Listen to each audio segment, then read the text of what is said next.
Praise the lord. దేవునికి మహిమ కలుగును గాక. ప్రభు నామంలో మీ అందరికీ వందనాలు. అందరు బాగున్నారా అండి? మీరందరూ బాగున్నారని మేము విశ్వసిస్తున్నాం. ప్రతిదినం మీ కొరకు ప్రార్థన చేస్తున్నాం. ఈ సమయంలో దేవుని వాక్యం వినడానికి మనమందరం మన హృదయాలను సిద్ధపరచుకుందాం. షకీనా మినిస్ట్రీ సంఘ కాపరి పాస్టర్ జి విజయ్ కుమార్ గారు ఈ సమయంలో మనకు వాక్య సందేశాన్ని అందిస్తారు. మనమందరం ప్రార్థనాపూర్వకంగా ఏకీభవించి దేవుని దీవెనలు పొందుదాం.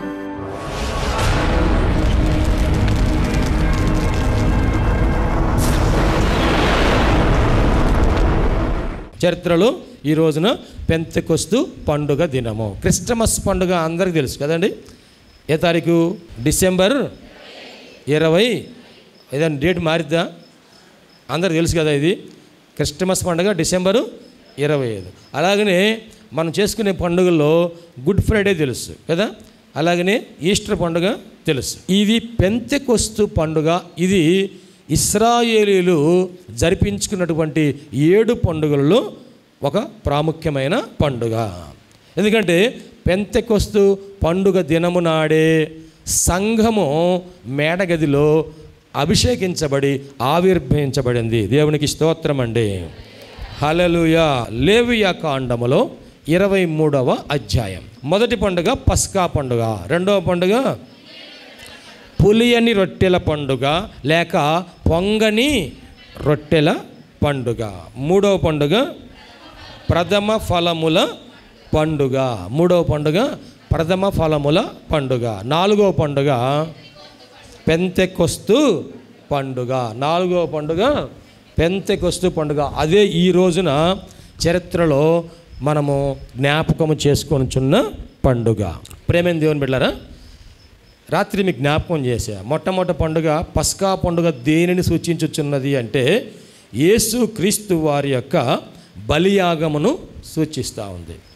రెండో పండుగ పులియని రొట్టెల పండుగ. ఈ పండుగ దేనిని సూచిస్తుంది అంటే ఆ పాపము నుంచి విడిపించబడిన పరిశుద్ధతను గురించిన సూచన తెలియజేస్తుంది. పరిశుద్ధత గురించి. రెండో పండుగ పరిశుద్ధత గురించి. మూడవ పండుగ ప్రథమ ఫలముల పండుగ. ఇది పునరుద్ధానము గురించి, యేసు క్రీస్తు వారి యొక్క పునరుద్ధానం. అలాగనే మన యొక్క పునరుద్ధానము, జీవ పునరుద్ధానం గురించి తెలియజేస్తుంది. పునరుద్ధానాలు కూడా 2 పునరుద్ధానాలు ఉన్నాయండి. జీవ పునరుద్ధానం, ఇది పరిశుద్ధులు ఎత్తబడేది జీవ పునరుద్ధానము. ప్రియ దేవుని బిడ్డలారా, మనము ఈ జీవ పునరుద్ధానములో, ఈ మొదటి పునరుద్ధానములో మనం పాలుభాగస్సులము కావాలి. ఈ ప్రథమ ఫలముల పండుగ నుండి 50 రోజులకి వచ్చే పండుగ పెంతెకొస్తు పండుగ. అంటే ప్రథమ ఫలముల పండుగ అంటే పునరుద్ధాన పండుగ. లేవియా కాండములో 23వ అధ్యాయము 15వ వచనం నుండి మనం చదువుకుందాం. మీరు విశ్రాంతి దినమునకు మరునాడు మొదలుకొని, అనగా అల్లాడించు పనును మీరు తెచ్చిన దినం మొదలుకొని 7 వారములు లెక్కింపవలను. లెక్కకు తక్కువ కాకుండా 7 వారములు ఉండవలను. 7వ విశ్రాంతి దినపు మరుదినము వరకు మీరు 50 దినములు లెక్కించి యెహోవాకు క్రొత్త ఫలముతో నైవేద్యము అర్పింపవలను. మీరు మీ నివాసములలో నుండి తూములో 2 10 వంతుల పిండి గల 2 రొట్టెలను అల్లాడించు అర్పణముగా తేవలను. వాటిని గోధుమ పిండితో చేసి పులియబెట్టి కాల్చవలను. అవి యెహోవాకు ప్రథమ ఫలముల అర్పణం. మరియు మీరు ఆ రొట్టెలతో నిర్దోషమైన 7 ఏడాది మగ గొర్రె పిల్లలను, 1 కోడెదూడను, 2 పెద్ద పొట్టేళ్లను అర్పింపవలను. అవి వారి నైవేద్యములతోనూ వారి పానార్పణములతోనూ దహన బలి అయి యెహోవాకు ఇంపైన సువాసన గల హోమమగును. అప్పుడు మీరు మేకలలో 1 పోతును పాప పరిహారార్థ బలిగా అర్పించి 2 ఏడాది గొర్రె పిల్లలను సమాధాన బలిగా అర్పింపవలను. యాజకుడు ప్రథమ ఫలముల రొట్టెలతో వాటిని ఆ 2 పొట్టేళ్లను యెహోవా సన్నిధిని అల్లాడింపవలను. అవి యెహోవాకు ప్రతిష్ఠింపబడినవై యాజకుని వగును. ఆనాడే మీరు పరిశుద్ధ సంఘముగా కూడవలని చాటింపవలను. అందులో మీరు జీవనోపాధి అయిన ఏ పనియు చేయకూడదు. ఇది మీ సమస్త నివాసములలో మీ తరతరములకు నిత్యమైన కట్టడ. దేవుడి వాక్య భాగం మన వినికిడిలో ఆశీర్వదించును గాక. ఆమేన్. ఈ పెంతెకొస్తు పండుగని మరొక మాట ఏమంటారంటే వారముల పండుగ అంటారు. ప్రథమ ఫలముల పండుగ తర్వాత ఇక్కడ ఏమని రాయబడింది? మీరు విశ్రాంతి దినమునకు మరునాడు మొదలుకొని అని రాయబడింది. విశ్రాంతి దినానికి మరునాడు మొదలుకొని అంటే విశ్రాంతి దినం అంటే పాత నిబంధనలో ఏ రోజు? విశ్రాంతి దినము పాత నిబంధనలో శనివారం. శనివారం మరునాడు అంటే ఏ వారం? ఆదివారం కదండి. ఆదివారం నుండి మరలా మనం లెక్క పెట్టుకుంటే 50వ రోజు ఎప్పుడు వచ్చింది? మరలా ఆదివారమే వచ్చింది. దేవునికి మహిమ కలుగును గాక. యేసు ప్రభువారు యెరూషలేములోనికి గాడిద పిల్ల మీదకి ప్రవేశించిన రోజు ఏ వారము? ఆదివారం. ఏ ఆదివారం అన్నాం దాన్ని? మట్టల ఆదివారము లేక పామ్ సండే. యేసు ప్రభువారు పునరుద్ధానుడైనది ఏ రోజు? ఆదివారం, ఈస్టర్ సండే, అది ఆదివారమే. అలాగనే పెంతెకొస్తు పండుగ ఏ రోజు జరుపుకోమన్నారు? ఆదివారం, అది పెంతెకొస్తు సండే. దేవునికి మహిమ కలుగును గాక. తెలిస్తే ఓకే, తెలియకపోతే రాసుకోండి. మరలా ఎప్పుడైనా సరే మీరు ఎవరికైనా చెప్పడానికి ఉపయోగపడుతుంది. ఇవి విన్నదంతా కూడా మీరు ఎవరికొకరు చెప్పాలి. సినిమాకి వెళ్ళి వచ్చిన ఆమె పొలంలో పనిచేసినా కానీ, మిరపకాయల తొడాలు తీసినా కానీ, పత్తి కంపెనీలో పనిచేసినా కానీ, ఎక్కడ డాక్రా గ్రూప్ మీటింగ్లో కూర్చున్నా కానీ, అక్కడ 15 రీళ్లు జరిగితే ఈమె ఖచ్చితంగా 16 రీళ్ళ కంటే ఎక్కువే చెప్పింది, కానీ తక్కువ మాత్రం చెప్పదు. అవునా కదా? Yes or no? అక్కడ విన్నది, అక్కడ చూసింది ఇక్కడ ఏం చెబుతారండి? డైలాగులతో సహా. కొంతమంది అయితే యాక్షన్ చేసి మరీ చూపిస్తారు, కొంతమంది డ్యాన్స్ కూడా వేస్తారు. అక్కడ చూసింది ఒకసారి చూస్తే చాలు పట్టుకొచ్చి ఇక్కడ డ్యాన్స్ చేసేస్తారు. దేవుని వాక్యం అంతకంటే శ్రేష్టమైంది. దేవునికి మహిమ కలుగును గాక. హల్లెలూయా. మనము సమయమందు అసమయమందు ఈ సర్వలోకానికి ఈ దేవుని జీవవాక్యమును మనము అందించాలి. మీరు సర్వలోకానికి వెళ్ళండి, సర్వ సృష్టికి సువార్తను ప్రకటించండి, సమస్త మనుషులను నాకు శిష్యులుగా చేయండి, వారికి తండ్రి యొక్క కుమారుని యొక్క పరిశుద్ధాత్మ యొక్క నామమున బాప్తిస్మం ఇచ్చుచు వారిని నాకు శిష్యులుగా చేయండి ప్రభువారు సెలవిస్తున్నారు. ప్రేమైన దేవుని బిడ్డలారా, మనం గమనిస్తే వారముల పండుగ అని దీన్ని అంటారు. ఎందుకంటే 7 వారాలు లెక్క పెట్టండి, ఆ తర్వాత విశ్రాంతి దినం. ఆ 7 వారాల తర్వాత మరుసటి రోజు మరుదినమున అని ఇక్కడ లెక్క పెడితే 7 వారాలంటే 7 × 7 ఎన్ని రోజులండి? 49. 7 × 7 49. ఆ మరుసటి రోజు 50వ రోజు. 50 రోజులకి ఈ పండుగను మీరు జరిపించుకోవాలి. ఏ పండుగ తర్వాత? ప్రథమ ఫలముల పండుగ తరువాత అని దేవుని లేఖనంలో సెలవిస్తూ ఉంది. అయితే హెబ్రీ భాషలోనేమో దీనిని వారముల పండుగ అన్నారు. ఈ వారముల పండుగను గ్రీకు భాషలో ఏమంటారంటే పెంతెకొస్తు పండుగ. 50ని గ్రీకులో ఏమంటారండి? పెంతెకొస్తు. గ్రీకు భాషలో ఆ సమయంలో ప్రపంచవ్యాప్తముగా గ్రీకు భాష పేరు పొందింది కనుక ఈ రోజున ప్రపంచవ్యాప్తంగా ఏ భాష? ఈ రోజున ఏ భాష అండి? ఇంగ్లీష్ కదా. మన ఊరు దాటామంటే, మన రాష్ట్రం దాటామంటే కనీసము ఇంగ్లీష్ మాట వస్తేనే మంచినీళ్ళని తాగుతాం, కాస్త ముద్ద అన్నమన్నా తింటాం, లేకపోతే సబ్బీని ఎక్కువ ఏమి మనం తినడానికి ఉండదు, తాగడానికి ఉండదు. యాక్షన్ చేయాలి, మోగోళ్ళలాగా యాక్షన్ చేయాలి. ఇంగ్లీష్ వస్తే నువ్వు ఏ దేశమైనా వెళ్ళి మాట్లాడవచ్చు, ఏ దేశమైనా వెళ్ళి చదువుకోవచ్చు, ఉద్యోగం చేయొచ్చు, వ్యాపారం చేయొచ్చు, మొత్తం చూసి రావచ్చు, తిరిగి రావచ్చు. దేవునికి మహిమ కలుగును గాక. ఆ దినముల్లో గ్రీకు భాష ప్రపంచ భాషగా మార్చబడింది. అందుకని ఎక్కువగా గ్రీకు భాషలో మనము కొన్ని వర్డ్స్ చూస్తూ ఉంటాం. చూడండి, బైబిల్లో మొట్టమొదటి పేజీలో ఏమని రాసిందండి?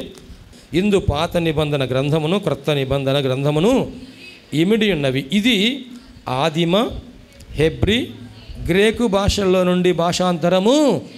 ఏ భాషలో ఉంటుందండి? హెబ్రీ భాష నుండి, గ్రీకు భాష నుండి ఇది భాషాంతరము, ట్రాన్స్లేషను, అనువాదము చేయబడి ఉన్నది. దేవునికి స్తోత్రం చేద్దామా. అందుకని ఆ 50ని పెంతెకొస్తు అన్నారు. గ్రీకు భాషలో ఏమన్నారండి? పెంతెకొస్తు పండుగ అని అన్నారు. ప్రేమైన దేవుని బిడ్డలారా గమనించండి, ఈ పండుగ గురించి మనము ఇశ్రాయేల్ జీవిత చరిత్రలో చదివినట్లయితే అక్కడ వారు ఏం చేయాలంటే ఈ పండుగ రోజున వారు అక్కడ అర్పణములు తీసుకురావాలి అని మీ నివాసములలో నుండి తూములో 2 10 వంతుల పిండి గల 2 రొట్టెలను అల్లాడించు అర్పణముగా తేవలను. వాటిని గోధుమ పిండితో చేసి పులియబెట్టి కాల్చవలను. అవి యెహోవాకు ప్రథమ ఫలముల అర్పణము అని ఇక్కడ లేఖనములు సెలవీయబడింది. ప్రియ దేవుని బిడ్డలారా గమనించండి, ఇక్కడ ఇదే విషయము ఈ పండుగ గురించి నిర్గమకాండం 23వ అధ్యాయం 16వ వచనంలోను, సంఖ్యాకాండం 28వ అధ్యాయం 26వ వచనంలోను, అలాగే నిర్గమకాండం 34వ అధ్యాయం 22వ వచనంలో కూడాను వ్రాయబడిందండి. ఈ ప్రథమ ఫలముల పండుగ తర్వాత 50 రోజులకు వచ్చే ఈ పండుగని వారముల పండుగ అన్నారు. అలాగనే దీనిని కోత పండుగ అని కూడాను అంటారు. ఏ పండుగ అంటారండి? కోత పండుగ అని కూడా అంటారు. అలాగే చివరి ఫలముల పండుగ అని కూడా అంటారు. ప్రథమ ఫలముల పండుగ వేరు, చివరి ఫలముల పండుగ వేరు అని దీన్ని పిలుస్తారు. అయితే మనకి ఈ రోజున ప్రాముఖ్యముగా మనం జ్ఞాపకం చేసుకోవాల్సింది దేని గురించి అంటే, ఈ పండుగలో ఇశ్రాయేలు అందరూ కూడాను వారంట ఎక్కడెక్కడ ఉన్నా సరే వారందరూ కూడా ఆ పండుగ రోజున వారు యెరూషలేములో దేవుని ఆలయంలో కనబడాలంటారు. పురుషులు 3 సార్లు తప్పనిసరిగా వారు యెహోవా సన్నిధిలో కనబడవాలి. చదువుతారమ్మా 23వ అధ్యాయం 17వ వచనం. సంవత్సరమునకు 3 మార్లు పురుషులందరూ ప్రభువైన యెహోవా సన్నిధిని కనబడవలను. చాలా సంవత్సరానికి ఎన్నిసార్లు కనబడాలంటండి? 3 సార్లు వారు పురుషులందరూ కూడాను యెహోవా సన్నిధిని తప్పనిసరిగా కనబడవలెను. ఈ పండుగ రోజు కూడా వారు కనబడాలి. అందుకని ఏ ఊరిలో ఉన్నా సరే వారు ఏం చేస్తారంటండి, ఈ పండుగ రోజున వారు యెరూషలేముకి వచ్చేస్తారంట. ఇక్కడ లేఖన భాగంలో మనం గమనించినట్లయితే ఈ పండుగ మన నూతన నిబంధనలో వారు ఎలా చేశారో క్లుప్తంగా నేను జ్ఞాపకం చేస్తాను. ఎందుకంటే పాత నిబంధనలో ఉన్న ఆచారాలు సాంప్రదాయాలు నూతన నిబంధనలో ఉన్నటువంటి ఆధ్యాత్మిక అనుభవాలకు సూచనగా కనబడతా ఉన్నాయి. ఈ పండుగ దినం వచ్చినప్పుడు ఆ పంట వారు తీసుకురావాలి. ఆ చివరి ఫలముల పంట వారు దేవుని సన్నిధికి తీసుకురావాలి అని వారికి దేవుడు ఏర్పాటు చేశారు. అనగా ఇది సమకూర్చే పండుగ. దేవునికి మహిమ కలుగను గాక. అందరూ ఒక చోట సమకూర్చబడాలి. దేవునికి మహిమ కలుగను గాక. వారు పరిశుద్ధ సమాజముగా కూడుకోవాలి. యేసు ప్రభు వారు ఆ పునరుద్ధానుడైన తర్వాత అపోస్తల కార్యములు 1వ అధ్యాయంలో 3వ వచనం నుండి చూడండి దయచేసి. ఆయన శ్రమపడిన తరువాత 40 దినముల వరకు వారికి అగపడుచు దేవుని రాజ్య విషయములను గూర్చి బోధించుచు అనేక ప్రమాణములను రుజువులను చూపి వారికి తన్ను తాను సజీవునిగా కనపరుచుకొనెను. ఆయన వారిని కలుసుకొని ఈలాగున ఆజ్ఞాపించెను, మీరు యెరూషలేము నుండి వెళ్ళక నా వలన వినిన తండ్రి యొక్క వాగ్దానము కొరకు కనిపెట్టుడి. నీళ్లతో బాప్తిస్మం ఇచ్చెను గాని కొద్ది దినముల్లోగా పరిశుద్ధాత్మలో బాప్తిస్మము పొందెదరు అనెను. దేవునికి స్తోత్రం చేద్దామా. హల్లెలూయా, హల్లెలూయా. ప్రేమైన దేవుని బిడ్డలారా గమనించండి, ఆయన శ్రమ పొందిన తర్వాత 40 దినముల వరకు, అనగా పునరుద్ధానుడైన తర్వాత ఎన్ని రోజులు కనపడ్డా అంటండి? పునరుద్ధానుడైన తర్వాత వారికి ఎన్ని రోజులు కనిపించాడు? ఆయన 40 రోజులు కనిపించాడు. ఈ 40 రోజులు వారికి కనబడినప్పుడు ఆయన వారితో మాట్లాడిన మాట ఏంటంటే, వారికి నా వలన వినిన ఆ వాగ్దానం, తండ్రి వాగ్దానం కొరకు కనిపెట్టండి. యెరూషలేములో నుండి వెళ్ళక నా వలన వినిన తండ్రి యొక్క వాగ్దానం కొరకు కనిపెట్టండి. ఏమి ప్రభు ద్వారా ఏమి విన్నారు వాగ్దానం అంటే, నేను మిమ్మలను అనాథలనుగా విడవను, నేను వేరొక ఆదరణకర్తను మీ కొరకు నేను పంపిస్తాను, మీ వద్దకు నేను పంపిస్తాను, మిమ్మల్ని అనాథలుగా విడువను, మీకు ఆదరణకర్తను పంపిస్తాను. ఈ ఆదరణకర్త ఎవరే అంటే పరిశుద్ధాత్మ దేవుడు. దేవునికి స్తోత్రం అండి.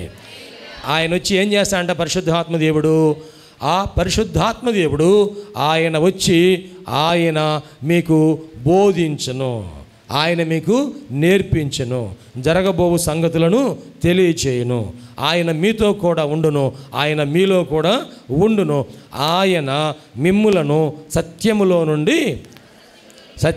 నుండి సర్వసత్యములోనికి నడిపించును. దేవునికి మహిమ కలుగును గాక. యేసు ప్రభువారు ఏమన్నారు? నేనే మార్గమును సత్యమును జీవమును అన్నాడు. మరి నేనే సత్యమని ప్రభువు చెబితే పరిశుద్ధాత్మ దేవుడు ఏం చేస్తాడంట? సత్యములో నుండి సర్వసత్యములోనికి నడిపించును. దేవునికి మహిమ కలుగును గాక. మనలను దేవుడు ఏమని కోరుకుంటున్నా అంటే మనము సత్యములో నుండి సర్వసత్యములోనికి నడిపించబడాలి. మీరు యెరూషలేము నుండి వెళ్ళొద్దు, యెరూషలేములోనే మీరు కనిపెట్టుకొని ఉండండి అని వారికి చెప్పినప్పుడు వారందరూ ఏం చేశారంట? ఆ వాగ్దానం కొరకు కనిపెట్టుకొని మేడగదిలోనికి ఎక్కి వెళ్ళిరి. దేవునికి స్తోత్రం చేద్దామా. ఆ మేడగదిలో ఎంతమంది ఎక్కి వెళ్ళారంటండి? 14వ వచనంలో వీరితో కూడా కొందరు స్త్రీలను యేసు తల్లి అయిన మరియయు ఆయన సహోదరులను ఏక మనసుతో వారందరూ ఏం చేస్తున్నారంట? ఎడతెగక ప్రార్థన చేస్తారు. ఇంచుమించు 120 మంది సహోదరులు ఎంతమంది అండి? సహోదరులు ఉన్నారా లేరా? సహోదరులు ఎవరెవరు ఉన్నారు? ప్రాముఖ్యమైన వారు అక్కడ యేసయ్యను కన్న తల్లి అయిన మరియ కూడా అక్కడ ఉంది. నేను యేసయ్యను కన్న తల్లిని కదా, నేను మరియమ్మను కదా, నేను ఆరోగ్య మాతను కదా, నేను సహాయ మాతను కదా, నేను వేలాంగిణి మాతను కదా, నేను గుణదల మాతను కదా అని అనుకుందాం ఏమన్నా? ఈ మాటలన్నీ మీరు పెట్టారు, నేను పెట్టాను, కానీ ఆమె పెట్టుకోలే. అందరూ నన్ను ధన్యురాలు అంటారు. దేవునికి స్తోత్రం అండి. ధన్యురాలు అంటారందా, దేవత అంటారందా? మరి దేవతను చేసింది ఎవరు? దేవతను చేసింది ఎవరు? మనమే. జాగ్రత్త. విగ్రహారాధన స్వభావం ఇంకా పోలేదు, ఆ విగ్రహారాధన అలవాటు ఇంకా మారలేదు. అందుకని యేసయ్యను కన్న తల్లిని కూడాను దేవతను చేసేసారు ఈ రోజున చాలామంది. ఆమె కూడా మేడగదిలో ఉండి వాగ్దానం కొరకు కనిపెట్టుచు ప్రార్థన చేస్తూ ఉన్నారు. వారు ఎన్ని రోజులు ప్రార్థన చేశారంటండి అక్కడ? వారు ఎన్ని రోజులు ప్రార్థన చేశారంటే 10 దినములు వారు కనిపెట్టుకొని ప్రార్థన చేశారు. 10 దినములు వారు కనిపెట్టుకొని ప్రార్థన చేసినప్పుడు అంట, ఆ తర్వాత 2వ అధ్యాయం 1వ వచనం చూడండి, అక్కడ ఏమని రాయబడిందంటే, పెంతెకొస్తు అను పండుగ దినము వచ్చినప్పుడు అందరూ ఒక చోట కూడియుండిరి. బలమైన గాలి వంటి ఒక ధ్వని ఆకాశము నుండి అకస్మాత్తుగా వారు కూర్చుండి ఉన్న ఇల్లంతయు నిండెను. అగ్ని జ్వాలల వంటి నాలుకలు విభాగింపబడినట్లుగా వారి కనబడి వారిలో ఒక్కొక్కని మీద వ్రాలగా అందరూ పరిశుద్ధాత్మతో నిండిన వారై ఆ ఆత్మ వాక్శక్తి అనుగ్రహించిన కొలది అన్య భాషలతో వారు మాటలాడసాగిరి. దేవునికి స్తోత్రం చేద్దామండి. పాత నిబంధనలో లేవియా కాండంలో కానీ నిర్గమాకాండంలో కానీ పెంతెకొస్తు పండుగ అని రాయాల కదండి. పెంతెకొస్తు పండుగ అని రాయాల, వారముల పండుగ అని రాశారు. ఇక్కడ నూతన నిబంధనలో అపోస్తుల కార్యంలో 2వ అధ్యాయము 1వ వచనంలో ఏ పండుగ అని రాశారు? అక్కడ పెంతెకొస్తు అను పండుగ అని రాశారు. అంటే ఇక్కడ నూతన నిబంధనలో గ్రీకు భాషలో ఆ పదాన్ని బైబిల్లో చేర్చడం అనేది మనం చూస్తున్నాం. పెంతెకొస్తు అను పండుగ వచ్చినప్పుడు అనగా 40 రోజులేమో యేసు ప్రభు వారికి కనబడి మాట్లాడారు. 10 రోజులేమో వారు మేడగదిలో ఉండి ప్రార్థన చేశారు. మొత్తం ఎన్ని రోజులు అయిపోయినాయి? 40 ప్లస్ 10 ఎన్ని రోజులు అయిందండి? 50 రోజులైంది. ఏమో జాగ్రత్త వింటున్నారా? 50 రోజులు. ఏ పండుగ వచ్చింది ఆ రోజున? పెంతెకొస్తు పండుగ వచ్చింది. ఆ పెంతెకొస్తు పండుగ దినమున మేడగదిలో కనిపెట్టుకొని ప్రార్థన చేయుచున్న వారందరి మీదకి దేవుని పరిశుద్ధాత్మ బలముగా దిగి వచ్చెను. అందరూ కూడా అన్య భాషలతో మాటలాడుచు ఉండిరి. గట్టిగా చప్పట్లు కొడుతూ యేసయ్యకు మహిమ చెల్లిద్దామా? అందరు గట్టిగా చప్పట్లు కొడుతూ యేసయ్యకు మహిమ చెల్లిద్దామా? పెంతెకొస్తు పండుగ దినము వచ్చినప్పుడు 50వ రోజున దేవుని పరిశుద్ధాత్మ ఆ మేడగదిలో ఉన్నటువంటి సంఘం అందరి మీదకి బలముగా దిగి రావటంతో వారందరూ కూడాను భాషలతో మాట్లాడుతూ ఉన్నారంట. దేవునికి మహిమ కలుగును గాక. అంటే పరిశుద్ధాత్మ మన మీదకి వచ్చినప్పుడు ఏం జరుగుతుంది? జాగ్రత్తగానండి. పరిశుద్ధాత్మ మన మీదకి వచ్చినప్పుడు మనకి ఏం జరుగుతుంది? యేసు ప్రభువారు యోర్దాను నదిలో బాప్తిసం పొందారు. యేసు ప్రభువారు యోర్దాను నదిలో బాప్తిసం పొందారు. యోర్దాను నదిలో యేసు ప్రభువారికి ఎవరు బాప్తిసం ఇచ్చారు? ఏమండి, ఎవరిచ్చారు బాప్తిస్మము? బాప్తిస్మ ఇచ్చు యోహాన్. ఆయనకి ఏం కనబడిందంట? ఆకాశము తెరవబడుటయు దేవుని పరిశుద్ధాత్మ పావురాకారం వలె ఆయన మీదకి దిగివచ్చుట ఆయన చూశాడు. దేవునికి స్తోత్రం అండి. దేవుడు చెప్పాడు, ఎవరి మీదకైతే దేవుని పరిశుద్ధాత్మ పావురాకారం వలె దిగి రావటం నువ్వు చూస్తావో ఆయనే మెస్సయ్య. దేవునికి స్తోత్రం. ఆయనే రక్షకుడు, ఆయనే క్రీస్తు, ఆయన లోక పాపమును మోసుకొని పోవు దేవుని గొర్రెపిల్ల. ఆయన గురించి సాక్ష్యం చెప్తున్నావు. ఆయన మార్గంలో నువ్వు సరళము చేస్తావు. ఎవరయ్యా ఆయన అంటే ఆ బాప్తిస్మ యోహాను అంటున్నాడు, నా వెనక వచ్చుచున్నవాడు నాకంటే శక్తిమంతుడు, ఆయన చెప్పుల వారు తీట కూడా నేను యోగ్యుడను కాను. ఆయన హెచ్చవలసి ఉన్నది, నేను తగ్గవలసింది. నువ్వేం చేస్తున్నావంటే ఇదిగో ఆయన కొరకు మార్గములను సరళము చేస్తున్నా. దేవునికి స్తోత్రం అండి. ఈ యేసు ప్రభు వారు బాప్తిసం పొందినప్పుడు దేవుని పరిశుద్ధాత్మ ఆయన మీదకి దిగి వచ్చింది. అయితే ఇప్పుడు ఆ ప్రభువారు సంఘానికి వాగ్దానం చేశారు, మీరు నా వలన వినిన తండ్రి యొక్క వాగ్దానం కొరకు కనిపెట్టుకొని ప్రార్థించారు. ఈ రోజున బాప్తిసం పొందిన మనం అందరం కూడాను ఇదే వాగ్దానమును చేతపట్టుకొని ప్రార్థన చేయాలి. నీటి బాప్తిసం పొందాం, మంచిదే. మారు మనసు పొందాం, పాపక్షమాపణ పొందాం, మనం యేసు ప్రభు నా రక్షకుడని అంగీకరించాం. బాప్తిసం, నీటి బాప్తిసం పొందాము. అయితే నీటి బాప్తిసం పొందిన మనం అందరం కూడా దేవుని వాగ్దానం కొరకు, తండ్రి వలన వినిన దేవుని వాగ్దానం కొరకు కనిపెట్టుకొని ప్రార్థన చేయాలి పరిశుద్ధాత్మలో.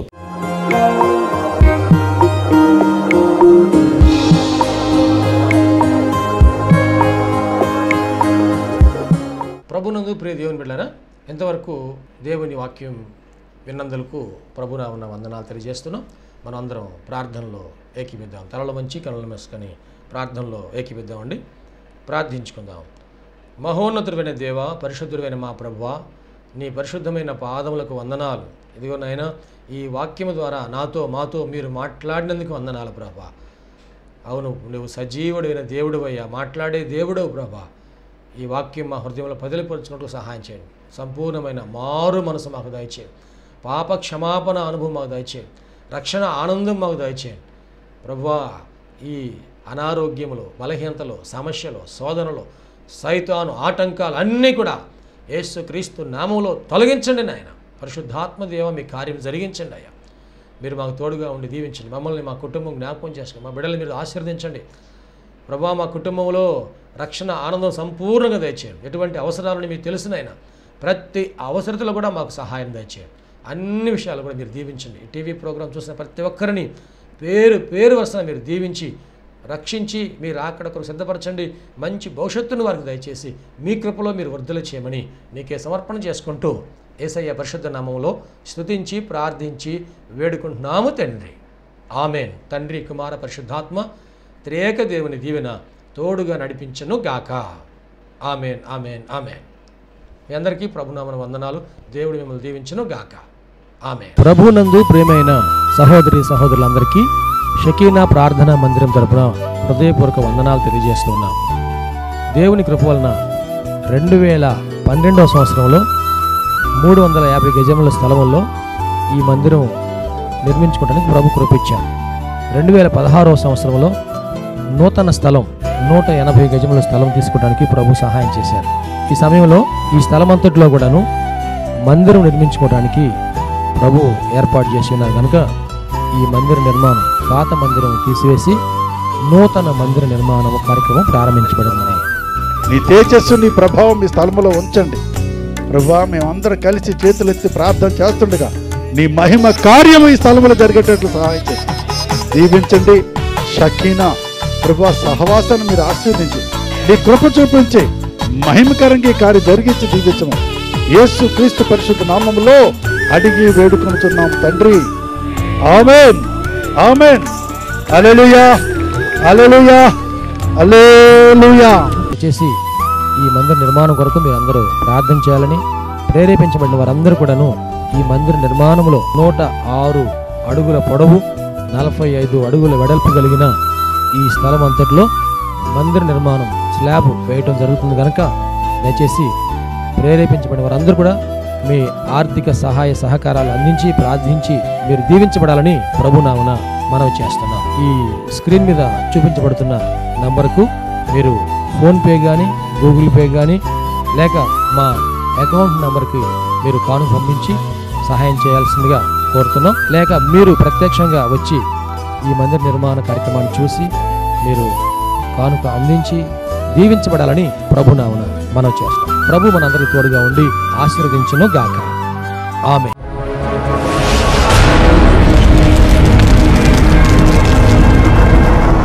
ప్రభునందు ప్రియమైన సహోదరి సహోదరులారా, షకీనా ప్రార్థనా మందిరము దేవుని కృప వలన 2012వ సంవత్సరము మే నెల 1వ తారీఖున ప్రతిష్ఠ చేయబడి దేవుని పరిచర్లో అనేక మందికి దీవెనకరంగా ఉండడానికి ప్రభు కృప ఇచ్చున్నారు.